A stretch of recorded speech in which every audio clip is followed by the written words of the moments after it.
tend the garden with me. We have so many seeds to នេះគឺជាសាច់រឿងដែលបានកាត់ឡើងដោយឥតព្រៀងទុកមួយកំឡុងពេល solo trip របស់ខ្ញុំនៅខេត្តកោះកុង share what we have grown. We were having the time. ដំណើរមួយនេះបានធ្វើឲ្យខ្ញុំស្គាល់មិត្តថ្មីម្នាក់កាន់តែច្បាស់ជាងមុនតែគាត់គឺខុងខ្ញុំបានរៀនមេរៀនជាច្រើនអំពីការផលិតមាតិការបស់ខុងក៏ដូចជាជីវិតរបស់ខុងផងដែរហើយអរគុណទៅដល់ Starbucks ដែលគាំទ្រឲ្យមានដំណើរនេះឡើងតោះចាប់តាមដំណើរនេះជាមួយខ្ញុំទាំងអស់គ្នានឹងឯសម្រាប់ trip មួយនេះគឺខ្ញុំចេញពីភ្នំពេញមកហើយជិះមកដល់គិរីរម្យក៏ខ្ញុំបានទិញបាយថ្ងៃហើយខ្ញុំជិះបានបន្តិចទៅក៏ដល់ពេញដល់ល្មមអញ្ចឹងក៏ខ្ញុំហៅកន្លែងមួយសំណងមានហឹងអង្គុយលេងអញ្ចឹងណាក៏សម្រាប់បាយថ្ងៃត្រង់បាយថ្ងៃដែលខ្ញុំទិញហ្នឹងគឺសាច់ច្រើនមែនតើហើយធូរថ្លៃទៀតខ្ញុំដឹងថាសាច់ហ្នឹងគឺខ្ញុំញ៉ាំអត់អស់ទេអញ្ចឹងមុនញ៉ាំក៏ខ្ញុំចាប់វាខ្លះជូនទៅដល់បងប្តីប្រពន្ធពីរនាក់ដែលជាម្ចាស់តូបហ្នឹងខ្ញុំបានទិញដូងគាត់មួយហើយញ៉ាំបាយហើយក៏សម្រាប់បាយថ្ងៃបន្តិច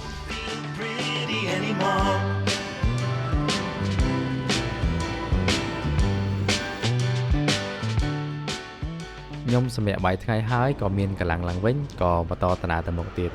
ជិះបានតែបន្តិចក៏មេឃភ្លៀងខ្លាំងមែនតើខ្ញុំក៏ចូលឆក់ភ្លៀងហើយនេះគឺជារឿងចៃដន្យដែលបានកាត់ឡើងនឹងឯងគឺកំឡុងពេលខ្ញុំឆក់ភ្លៀងហ្នឹងក៏មានម៉ូតូមួយចូលមកហើយខ្ញុំមើលទៅស្តៀងតពេលមើលទៅមែនគឺខុង Hello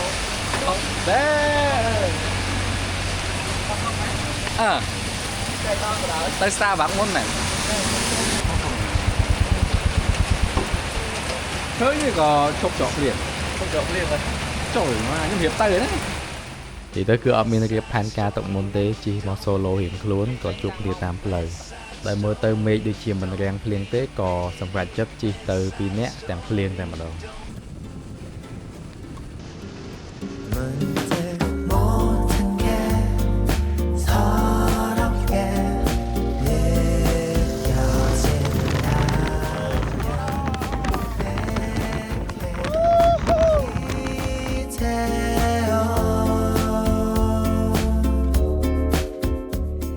ក្នុងដំណើរទៅកោះកុងនេះគឺខ្ញុំបាននិយាយលេងជាមួយខុងច្រើនហើយក៏ដូចជានិយាយការងារច្រើនផងដែរតាក់ទងជាមួយនឹងការផលិតមាតិការបៀបជីវិតអ្នកផលិតមាតិកាអីចឹងណាហើយក៏ដូចជា style នៃការផលិតមាតិការៀងខ្លួនផងដែរអូខេនេះគឺជា3ចំណុចដែលខ្ញុំរៀនបានពីខុងទី1ខុងគឺជាមនុស្សដែលមានផែនការខ្ពស់ហើយច្បាស់លាស់បើសិនជាអ្នកធ្លាប់មើលវីដេអូខុងប្រហែលជាឃើញគាត់ឈៀលអញ្ចឹងណាប៉ុន្តែមុននឹងគាត់អាចមកធ្វើវីដេអូនេះបានគឺគាត់បានរៀបចំផែនការជីវិតគាត់ទុកមុនហ្នឹងគឺរយៈពេល5ឆ្នាំមកហើយ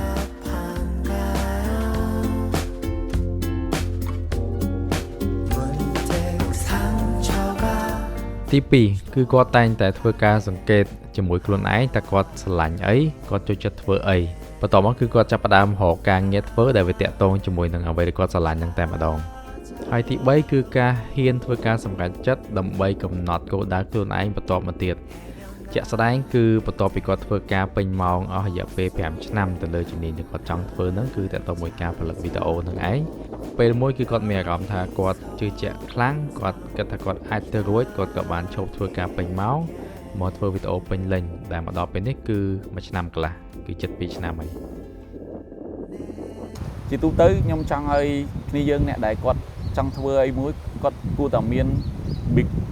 big goal បាទគោលដៅធំមកគាត់មួយមកគាត់ចង់ធ្វើអីឲ្យគាត់ហើយគាត់ត្រូវតាបើក្នុងវ័យដែលគាត់មិនថាវ័យដែលគាត់មានឱកាសធ្វើគាត់គួរបញ្ចប់អាហ្នឹងសិនហើយបើសិនបើយើងធ្វើអា goal ហ្នឹងយើងធំហើយយើងអាចមានពេលឬយើងមានពេលវាថាហោះហើរដោយសេរីហ្មងហើយយើងរៀនពីបទពិសោធន៍ជុំវិញខ្លួនយើងខ្ញុំធ្វើការអីក៏បានដែរឲ្យតែបានលុយសិនដើម្បីខ្ញុំរៀនបញ្ចប់សាកលវិទ្យាល័យសិនហើយចប់ពីហ្នឹងទៅហើយពេលដោយសារតែយើងចង់មកទីក្រុងមកចង់មកអីហ្នឹងដើម្បីតាយើងចង់បរិយាវិសាលភាពរបស់យើងចង់ដឹងចង់អីរៀនពីថ្មីហើយយើងដល់ពេលដែលយើងចូលរៀនទៅវាមិនរៀនតែក្នុងសាលាជុំវិញខ្លួនយើងចាក់សាកល្បងរបស់មួយចំនួនតែមិនសាកល្បងរបស់ខុសសាកល្បងរបស់ត្រូវសាកល្បងល្អអញ្ចឹងអរគុណខុងសម្រាប់បទពិសោធន៍ល្អចែករំលែកជូនទៅដល់អ្នកទាំងអស់គ្នាហើយក៏សូមអរគុណទៅដល់ Starbucks ដែលធ្វើឲ្យខ្ញុំអាចជួបខុងស្គាល់ខុងផងដែរ ហើយកុំភ្លេចទៅលេង Starbucks កោះកុងផងគឺ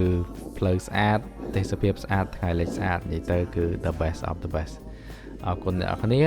ហើយជួបគ្នានៅវីដេអូក្រោយមួយទៀត